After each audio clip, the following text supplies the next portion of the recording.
Good morning students. मैं प्रेरणा शेखावत। सबसे पहले मैं अपना थोड़ा सा इंट्रोडक्शन देना चाहूँगी। मैं अभी government senior secondary school Kamlas Bhilwara में पोस्टेड हूँ एज ए फिज़िक्स लेक्चरर। आपके लिए एक बहुत इजी टॉपिक 12th फिज़िक्स का चैप्टर 5 का टॉपिक कार्बन प्रतिरोध एवं वर्णकोड समझाने आई हूँ, जो कि बहुत सारे कॉम्पिटिशन्स एग्ज़ाम में भी इसके क्वेश्चंस आते हैं और आपके 12th के पेपर में तो नॉर्मली ये क्वेश्चन आ ही जाता है, मैक्सिमम चांस है इस क्वेश्चन के। बहुत ही इजी टॉपिक है। सबसे पहले बात करते हैं हम प्रतिरोध की। प्रतिरोध क्या होता है आप सभी जानते हैं कि धारा के प्रवाह को रोकने वाला या धारा के प्रवाह का अवरोध करने वाला गुणधर्म क्या कहलाता है?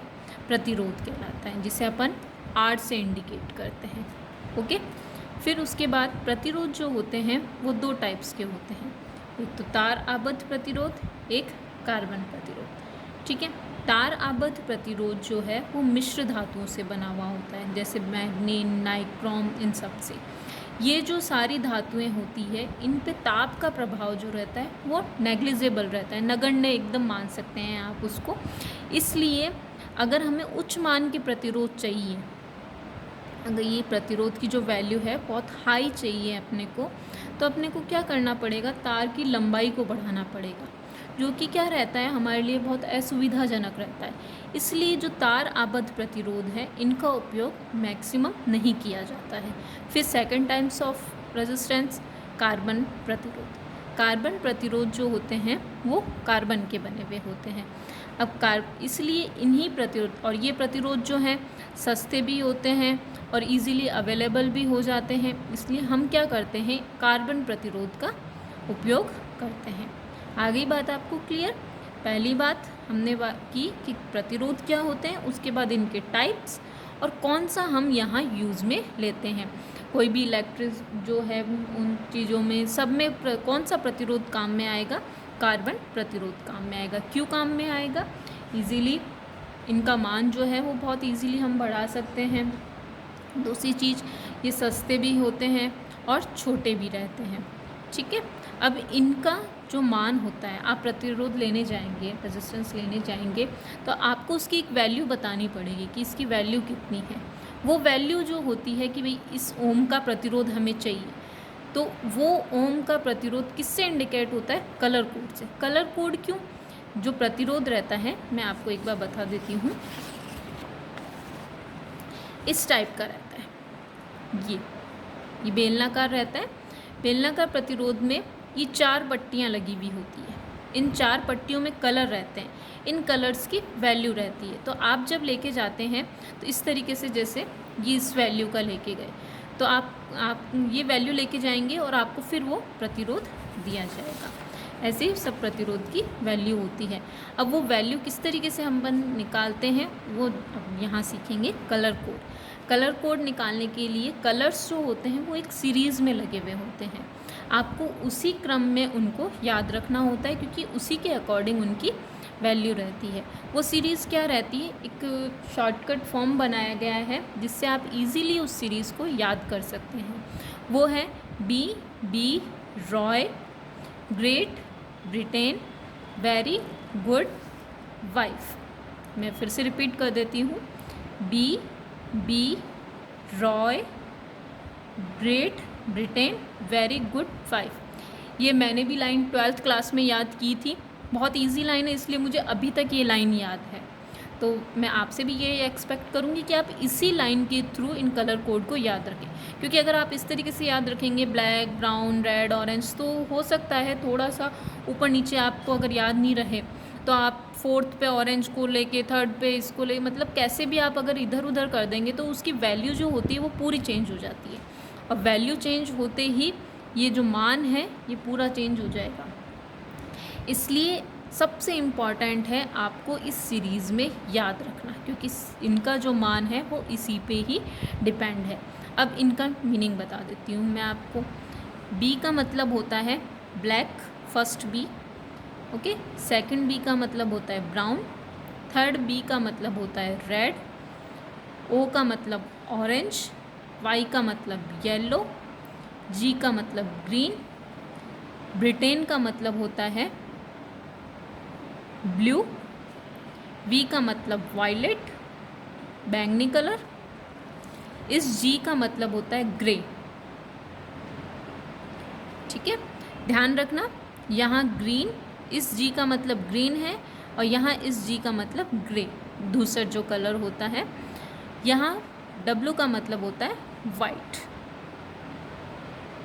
बाकी सब कलर्स आप इजीली याद रख लेंगे किसका क्या मीनिंग है। थोड़ा सा कन्फ्यूजन आपको यहाँ आ सकता है, ये 1 2 3 बी अपन ने यूज़ किए हैं, इनको थोड़ा सा अच्छे से ध्यान रख लेना कि फर्स्ट बी का मीनिंग है ब्लैक, सेकंड बी का मीनिंग है ब्राउन और थर्ड बी का मतलब है ब्लू। ठीक है, ऐसे ही ग्रेट और गुड में इसकी भी एक छोटा सा ट्रिक बता देती हूँ आपको। ग्रीन की स्पेलिंग GR, इससे आपको ये ध्यान रह जाएगा। और नेक्स्ट जो होगा वो ग्रे रहेगा ही। ठीक है, अब वैल्यू कैसे रहती है, देखो ये कलर हो गए अपने, इनके सबके अंक होते हैं। ठीक है, जो अंक स्टार्ट होंगे जिन्हें अपन सार्थक अंक कहेंगे वो रहेंगे 0 से स्टार्ट। तो ब्लैक का कलर रहेगा, वैल्यू रहेगी 0, ब्राउन की 1, रेड की 2, ऑरेंज की 3, येलो की 4, ग्रीन की 5, ब्लू की 6, वायलेट की 7, ग्रे की 8 और डब्लू की 9। ओके, एक बार फिर से मैं रिपीट करूँगी। ब्लैक की वैल्यू 0, ब्राउन की 1, रेड की 2, ऑरेंज की 3, येलो की 4, ग्रीन की 5, ब्लू की 6, वायलेट की 7, ग्रे की 8 एंड वाइट की 9। ओके, इसी तरीके से हमें दशमलव गुणक जो है वो निकालना है। कुछ ही नहीं, जो वैल्यू है वो पावर में आएंगी। It means 10 to the power 0, जिसकी वैल्यू 1 भी होती है, 10 to the power 1, 10 to the power 2, 10 to the power 3, 10 to the power 4, 10 to the power 5,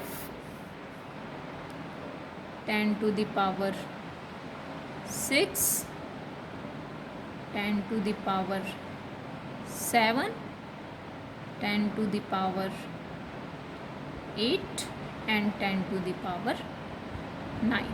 ठीक है, ये बात आई होप आप सबको क्लियर हो गई होगी। एक बार हम फिर से कर लेते हैं। यानी ब्लैक जो है उसका गुणक जो है अंक, सबसे पहले सार्थक अंक की बात करती हूँ। सार्थक अंक क्या है 0 और इसका गुणक क्या है 10 टू द पावर 0। ब्राउन है, इसका सार्थक अंक 1 रहेगा और इसका गुणक 10 टू द पावर 1 रहेगा। रेड है, रेड का अंक 2 रहेगा और गुणक 10 की पावर 2 रहेगा। ऑरेंज है, ऑरेंज का सार्थक अंक 3 रहेगा और गुणक 10 की पावर 3 रहेगा। येलो है, इसका अंक 4, गुणक 10 की पावर 4। इसी प्रकार ग्रीन, ग्रीन का अंक 5, 10 की पावर 5। ब्लू, ब्लू का अंक 6, गुणक 10 की पावर 6। वायलेट कलर, इसका अंक 7, गुणक 10 की पावर 7।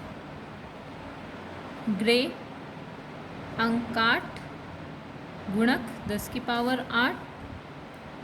वाइट अंक 9, गुणक 10 की पावर 9।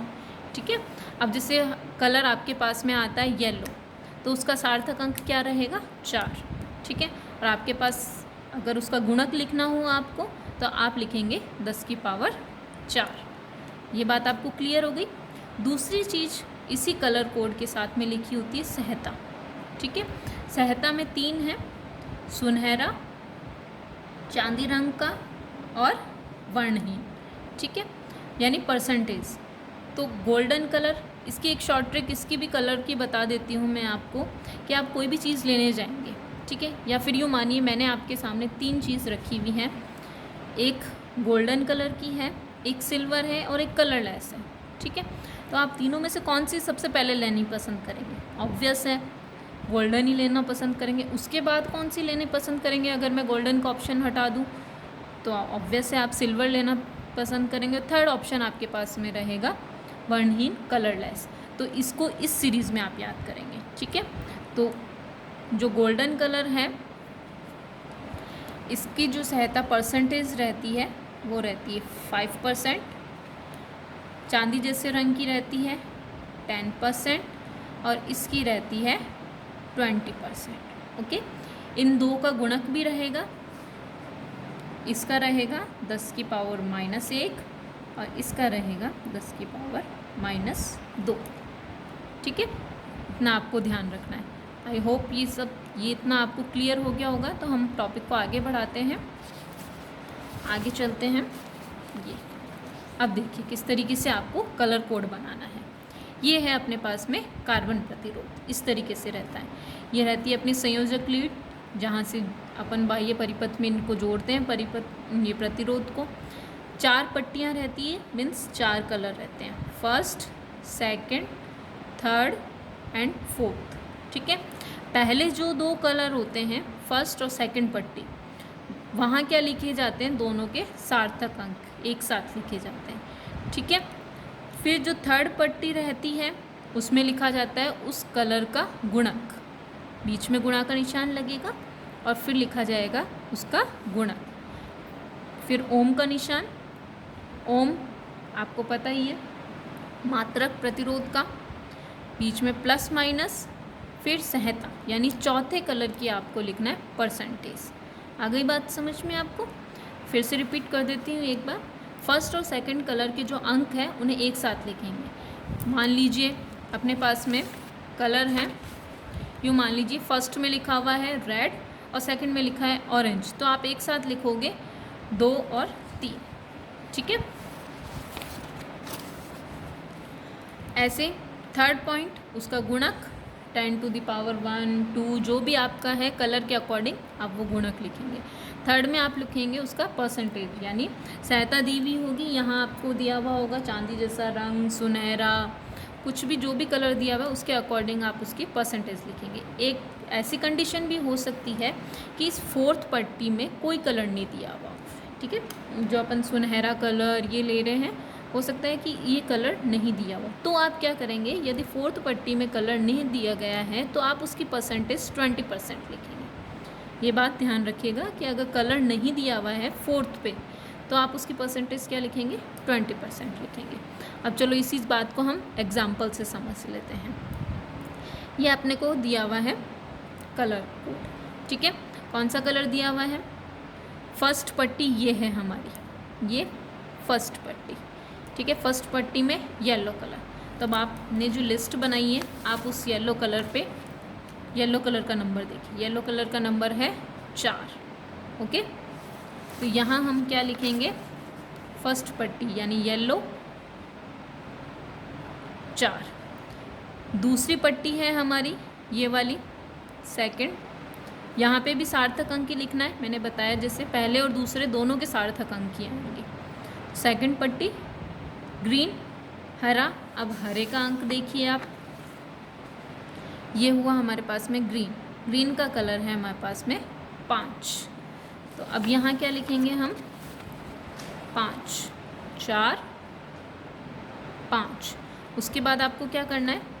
इंटू का निशान, फिर थर्ड पट्टी, ये है हमारी थर्ड पट्टी। इस थर्ड पट्टी पे आपको क्या लिखना है? उस कलर का गुणक लिखना है। कलर क्या है? रेड, रेड का गुणक देखिए, ये रहा हमारा रेड, रेड का गुणक है 10 की पावर 2। ये हो गया हमारे पास में 10 की पावर 2, ठीक है। ये ओम। अब लगाना है प्लस माइनस और परसेंटेज सहायता कौन से की, चांदी जैसे, यानी फोर्थ पट्टी अपने को दी हुई है, कलर दिया हुआ है। मैंने आपको बताया अगर कलर नहीं दिया हुआ हो तो आप क्या लिखेंगे, 20% लिखेंगे। चूँकि यहाँ कलर दे रखा है चांदी रंग, चांदी रंग की कितनी होती है 10%, ये हो गया 10%। तो ये आया अपने पास में कलर कोड का मान। ऐसे ही मैं चलो आपको एक एग्जांपल और बता देती हूँ। हम इस एग्जांपल को यहीं करते हैं सॉल्व, ताकि बार बार पेज पलटने की नहीं रहे। मान लीजिए आपको कलर दे रखा है लाल, हरा, नारंगी और वर्णहीन, ठीक है। ये 4 कलर दिए हुए हैं। तो सबसे पहले आप कैसे लिखेंगे, लाल कलर की, तो लाल कलर रेड, रेड का सार्थक अंक 2, हरा, हरे, हरे का सार्थक अंक 5। फिर आपको क्या करना है, मैंने अभी आपको बताया, इनटू नारंगी का गुणक लिखना है। पहले 2 का सार्थक अंक लिखना है और थर्ड जो कलर है उसका क्या लिखना है, गुणक लिखना है। तो नारंगी यानी ऑरेंज, ऑरेंज का गुणक क्या है 10 की पावर 3। अब लगाएंगे आप ओम, प्लस माइनस, अब लिखना है आपको परसेंटेज, परसेंटेज अपने को कलर दे रखा है वर्णहीन, वर्णहीन का क्या होता है 20%, ये हो गया 20%। तो ये वैल्यू जो आती है ये हमारे पास में कलर कोड आता है। तो आप जब ये वैल्यू लेके जाएंगे तो आपको इस तरीके का कार्बन प्रतिरोध दिया जाएगा। आ गई बात आपको समझ में। आपसे क्वेश्चन हो सकता है इस तरीके से पूछा जाए। एक दूसरा एग्जांपल मैं लेती हूँ, हो सकता है आपको ये वैल्यू दे दी जाए इस तरीके से और आपसे इसके वैल्यू ऑफ कलर कोड पूछी जाए कि भाई क्या कलर कोड क्या है। और ये बात ध्यान रखने का, आपको उसी सीरीज़ में लगाने हैं जिस सीरीज़ में नंबर दिए हुए हैं। अगर आप 2 का पहले लिख देते हैं, 6 का बाद में लिखते हैं तो आप इजीली समझ सकते हैं। तो उसकी वैल्यू हो जाएगी 26, 62 और 26 में एकदम ही चेंजेस आ गए। तो प्रतिरोध का मान ही बिल्कुल बदल चुका है। इसलिए यहाँ पे सीरीज़ बहुत ज़्यादा ज़रूरी है, एक क्रम बहुत ज़्यादा ज़रूरी है। इसलिए मैं बार बार आपको रिपीट करना चाहूँगी कि जिस क्रम में कलर दे रखा है उसी क्रम में याद कीजिए। और जिसका बहुत इजी ट्रिक मैंने आपको बता दी है, B Roy, Great Britain, very good 5। Okay, तो आगे बढ़ते हैं। अब मान लो क्वेश्चन इस तरीके से दिया हुआ है, 62 इंटू 10 की पावर 3 ओम प्लस माइनस 10%। तो आप सबसे पहले देखोगे 6 नंबर पे कौन सा है अपना, तो ये अपना आ गया 6 पे अपन ने निकाला ब्लू कलर, ठीक है। फिर इस यहीं पर ही अपन देख लेते हैं 62, 2 पे है अपना रेड, तो यहाँ अपने क्या वैल्यू आ जाएगी, 6 मतलब ब्लू, नीला, 2 मतलब रेड, रेड देखा अपन ने यानी लाल, 10 की पावर 3, 10 की पावर 3, 10 की पावर 3 मतलब ऑरेंज, और परसेंटेज अपने को दे रखी है 10। तो ऑरेंज 10% किसकी है, चांदी जैसे रंग की। तो लाल, नीला, लाल, नारंगी और चांदी रंग, ये हो गई अपनी वैल्यू। इस तरीके से आपसे 1 नंबर का ये क्वेश्चन पूछा जाता है, या तो क्वेश्चन इस रूप में होगा या क्वेश्चन इस रूप में होगा। और अगर आपको ये चौथी पट्टी नहीं दी हुई है तो आप उसको 20% लिखेंगे। आई होप आपको ये वीडियो ज़रूर पसंद आया होगा। आपके कोई भी क्वेश्चंस हैं, कोई भी इस टॉपिक से रिलेटेड कोई भी प्रॉब्लम है तो प्लीज़ आप मुझसे ज़रूर शेयर कीजिएगा। Thank you.